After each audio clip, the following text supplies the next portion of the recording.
Bismillahirrahmanirrahim. Assalamualaikum warahmatullahi wabarakatuh. Perkenalkan, kami dari kelompok 3. Di sini kami akan menjelaskan materi Sistem Informasi Retail. Sebelum masuk di materi, perkenalkan nama saya Rosita Firdasari dengan NIM 2021 Di sini saya akan menjelaskan pengertian Sistem Informasi Retail. Sistem informasi retail atau biasa disebut SIM adalah suatu sistem informasi yang dikembangkan dengan menggunakan pendekatan yang berbasis pada penempatan teknologi terpadu, peralatan sistem mekanisasi, pengelolaan data sebagai penyedia informasi untuk menunjang semua aspek kegiatan yang berhubungan dengan operasional manajemen analisis maupun dalam hal pembuatan keputusan. Baik, materi selanjutnya akan dijelaskan oleh teman saya. Perkenalkan, nama saya Nadia Rafni Ramadina. Di sini saya akan membahas materi tentang elemen sistem informasi retail. Menurut O'Brien dan Maracas pada tahun 2010, menyebutkan terdapat 5 sistem informasi manajemen retail. Yang pertama yaitu perangkat keras. Perangkat keras merupakan bagian fisik dari suatu teknologi, misalnya komputer. Bagian dari perangkat keras merupakan bagian fisik dari komputer yang bisa dilihat serta disentuh.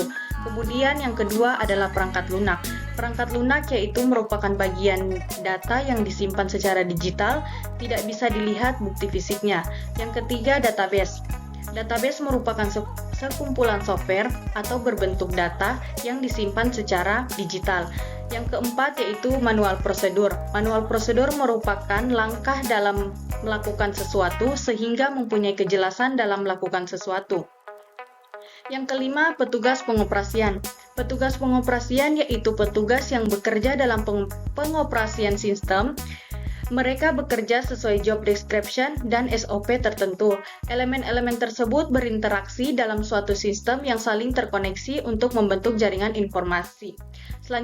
Materi selanjutnya akan dijelaskan oleh teman saya. Perkenalkan, nama saya Lilis Nurliza Gaki dengan NIM 202161201078. Di sini saya akan menjelaskan tentang peranan SIM pada perusahaan retail.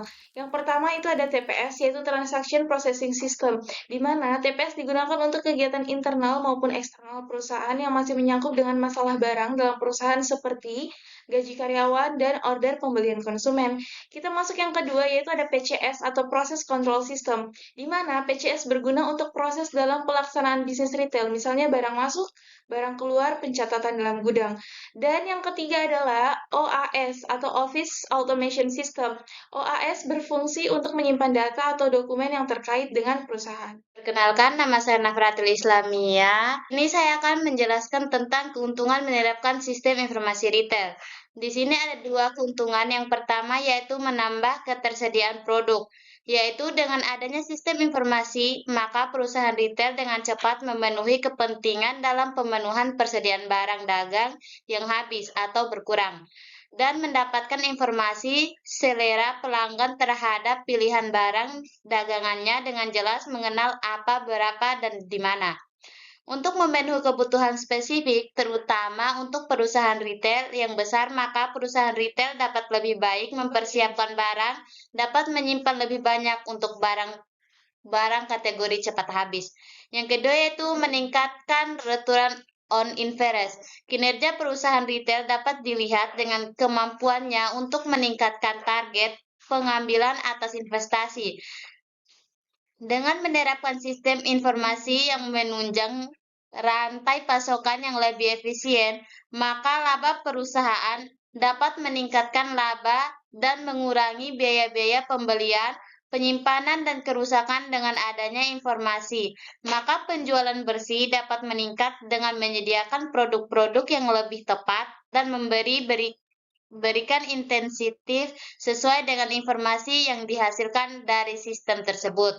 Dengan demikian, keuntungan yang dapat diperoleh dalam menerapkan sistem informasi untuk retail dalam menunjang tujuan perusahaan keputusan dalam melakukan investasi untuk menerapkan sistem informasi atau tidak sangat bergantung dari kalkulasi return on investment yang akan diberikan dari sistem tersebut.